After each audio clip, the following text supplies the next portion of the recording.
Hey guys, Marika here with real relationships and just real topics where we talk about real people, real stuff that you're going through. And one of the topics that is on my heart today is the topic about, just being in this wilderness season of your life. Now, I don't know if you have maybe come to a place in your life where you feel frustrated, you feel like you don't know where you are heading to. You feel kind of as if you're forgotten. Um, but it's so funny how we feel that way because God never forgets about us, never ever. And today he showed that to me. So for a while, I've kind of been going through this season where I feel like I'm in this wilderness, where I feel frustrated with everything that's just going on, the confusion of, what is the next step. Um, I have always had this like urgency inside of me that, I have this greater purpose, this greater calling, and each and everyone has that. But I just feel so sensitive towards it. I feel like God has given me so many promises throughout my life about, what I'm called for, what my purpose is. And lately, I I'm I'm kind of just like questioning it, like why, what is it, where should I go, what should I do, what is this greater purpose, because he just gives you glimpses, he never gives you the full story.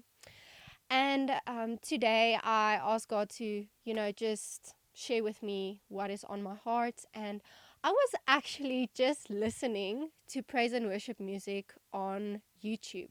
And, it just starts making its own playlist.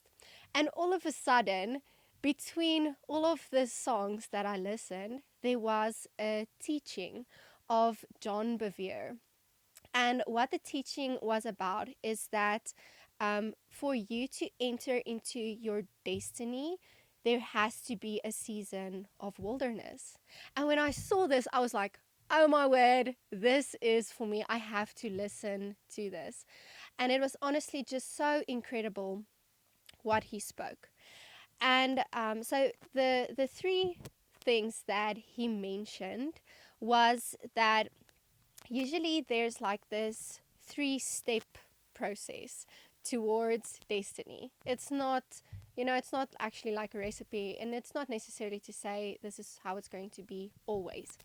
But he talks about this three process thing. I will call it the three P's to destiny.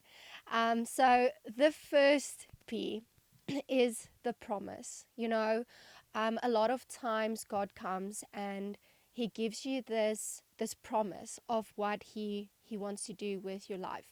Like I said, there's this urgency that you are called for something greater, something that he has placed you on this earth for. So he gives you this glimpse of what he wants to do with your life, whether it is maybe to go into nursing.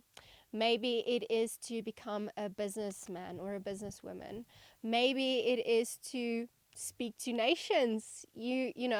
God will give you this dream and this desire in your heart for a reason. I honestly believe that the dreams and the passions that you have, it is there for a reason. It is something that God has placed in your heart. So that is the promise. The second part is the preparation. Now, the preparation is the most important part of the whole process because we cannot necessarily walk into the promise if we are not prepared for it. So John talks about the story of Joseph and how he had these dreams and these visions that God gave him. And at first, he was very like bragging, and he kind of looked down on his brothers and told them that they are going to bow in front of him. And he was prideful, he was boastful. He did not necessarily have a very good character at that moment in his life.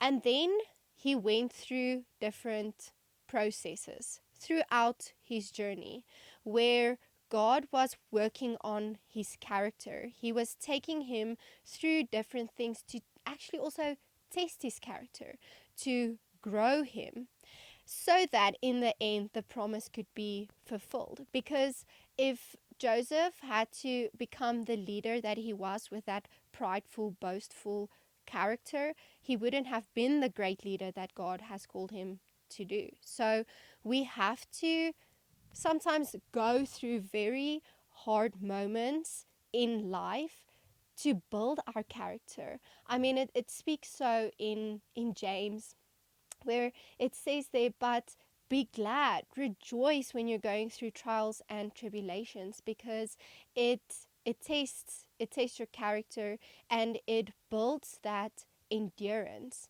and it builds your faith. And it is exactly faith that will get you through everything. And it's kind of a hard concept to be joyful about trials and tribulations, but I feel that there is such a big blessing about being joyful. I mean, we spoke about that earlier on, where where you can sit and take moments in the time of these wilderness periods where you feel frustrated, and count your blessings, be grateful for for what God is currently doing in your life. I also, this reminds me of a verse that I read in Joshua 24, where God was actually, talking to the Israelites and reminding them of everything, that he has already done. They are kind of like crying out for help in the wilderness. But he says, like, I have parted the Dead Sea. I have, helped you to escape out of Egypt. I did all these things for you, and still you are actually doubting my character, doubting who I am, doubting what I can do in your life. A lot of times when we're in this wilderness moment, we forget about the good. We forget about the good that he has already done throughout your life. We forget about the small good things that he is currently doing in your life. We get so blinded by our circumstances that we forget, we have to renew the mind. This is actually what we were talking about before we started filming, about how the Israelites went out of their way to remind themselves of things that God had done for them because of what you're saying right now, that we're so forgetful. Quick question. Yes. What are your thoughts on having a diary or booklet to remind yourself of things that the good things that God has done in your life? I definitely love that idea. And the moment that you mentioned it, to me, I decided that I am from now on. I received as a gift just like the small little bookie. Booklet, yeah. Yeah, and They're always cute. yes, it's so cute. And when we spoke about this, I thought of this booklet, and I thought about carrying this with me and making time every single day and write down what you are grateful for, what God is actually busy doing in your life at this moment, to help you remember that he is good, that he is gracious, that he cares about you. And a lot of times, we do not perceive his goodness and what he's doing, because we are so focused on everything that's negative, everything that feels like it's going wrong. So that was the process, the whole thing about being in a place of wilderness. So the third thing is that once you've gone through the wilderness, then comes the promotion. This is where God has worked on your character. He has gotten you to a place where he releases you into this promise. But one of the things that What do you mean by releases you into this promise? so what I mean by that is he gave Joseph this promise, these Yeah. dreams Yeah. about what he's going to do, the leader that he is Joseph. going to be. Joseph. I- If I had a brother like Joseph, Joseph had too much clouds. He Yeah. was very. I think he does. You know this thing that we do on social media and say humble brag. Yeah, Is there such a thing as a humble brag? no. I think Joseph did a lot of humble Bragging. braggings, but Yeah. at the same time, though, in his defense, he was very young. Yes. Yeah, he received a lot at a very young Yes. age. Yeah. Yes, but you were still explaining being released into a promise. So with that, I feel God does give us like this purpose and this calling. But if you go look at the story, a lot of time passed. I think it was about 19 years after he received this promise from God that he was actually where the promise was fulfilled. If I mean about being released into it, I mean that it's fulfilled. Our time is so much different than God's time. We have this sense of, when we get this promise and this vision, it's going to happen now. It's going to happen this year. But that's not necessarily how it works. Maybe there is still just stuff in your character that God is still working on. And, I've gotten to a place where I'm asking God, what is especially in this season of uncertainty, in the season of not knowing what the next step is, taking time and asking God, okay, what are the things in my life, in my character that you want to work on? What are the things that I need to grow into in order to fulfill this promise, because God gives us a lot of promises. And I think the person that delays the promises is never God. It's always us. We delay our own promises because we do not come to a place where we take ownership for what we are busy doing currently. Lately I have this urgency to seek God like more. Really get to a place where you spend so much more time with him than with any other thing or person in life. Instead of watching series for 2 hours, you can Don't call us out. What are you doing? well, I was convicted with this. I was kind of like, this one time I started watching Manifest. Yeah. Oh my word. It's one of those series that you want to see what happens next. In the next episode, Yes. yeah.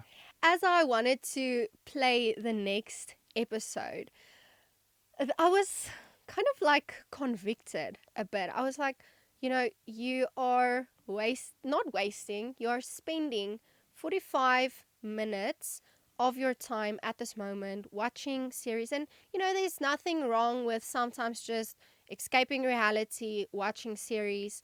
But I had this urgency to replace that with spending time in the Word, to use those 45 minutes and actually, just spend time with God. I think a lot of times we make spending time with God this hard thing, this thing of it's kind of like people don't know how to do it. We overcomplicate spending time with God, but it's actually not so complicated. What I have realized in just going to God, sometimes I sit in front of my Bible and I'm like, okay, what now? And sometimes a verse comes to me, and then I spend time on that verse. And it's amazing what God can just do if you create a space for Him to just enter into. Sometimes He calls you to just worship Him, just to be in His presence. Um, Lately, I've also kind of just been convicted about the sense of, why do we spend time with God? Do we spend time with God because of the answers that He can give us, the guidance? I mean, yeah, He does give us answers, He does give us guidance, but how many times do we spend time with God to just get to know His heart? To just, yeah, spend time with Him, to just be in His presence, not for what He can do for you, but for just who He is. How many times do we do that? So yeah, like, just to kind of get back on this whole process. I'm thinking of, when you go to gym, Mm. like how when you're busy, if you're a person who's not used to going to gym, and then like me, like Yes. I've literally never touched a gym before. They would not find my DNA there. So like when you go into a gym and you want to start working out, you literally don't know where to start. Yes. Like you don't know which machine is for beginners, how much weight, and that's why you get a gym instructor. Yes. Do you feel like churches need that in terms of helping and training people how to do relationships? Like literally someone who will teach you, just like how you'll get guidance from a gym instructor. No, you can start with this machine and you can do it for this many minutes. And after you've done it for this many days, then we can switch to the next. It's something that doesn't yet exist, but do you think if it did exist, it would be more effective in helping people to actually build a relationship with God? Like for example, someone who'll say, like, here's one question. Like, when you're reading the Bible, it's so big you don't even know where to start. Where does a beginner Christian start? Do you Yes. think we could use people like that? Wow, yes, I definitely think that we could, but we should also be careful about that, because a lot of people, I feel, just want a quick fix, or just a way out, or someone to tell them what to do. And then a lot of times they keep using that person to tell them what to do, but they never go to the real source, God, to lead them and show them what to do. But I do not think that there is anything wrong with seeking guidance, or actually someone, helping. And I think that would be great, to have leaders in church who can teach, you about, how to spend time in the Word, how to build relationship with God. But that shouldn't be the alpha and the omega. You should also get to a place where you sit down and you create a space for God to enter, for Him to just show you what it is in your quality time with Him that you need to do today. Um, so yeah, just to kind of end this off with a whole wilderness season is, you are in this season for a reason. God is busy working on your character. God is busy working on certain things in your life that you are busy facing and going through in order to get into the promise. And I just want to encourage you that if you do feel frustrated and you feel like He's maybe not answering you, or He's very quiet, that is not the case. He has not forgotten about you. Get to a place where you just sit and just spend time with Him, spend time in Word. Again, create space for Him to show you what it is that He wants to show you. And I truly believe that as you work through this and you find the joy in the trials and the tribulations, eventually, once you are walking in the promise, you are going to look back at this and laugh and think, wow, okay, I know, I know now why I went through this. Even though it doesn't feel like you know now, eventually one day you will know.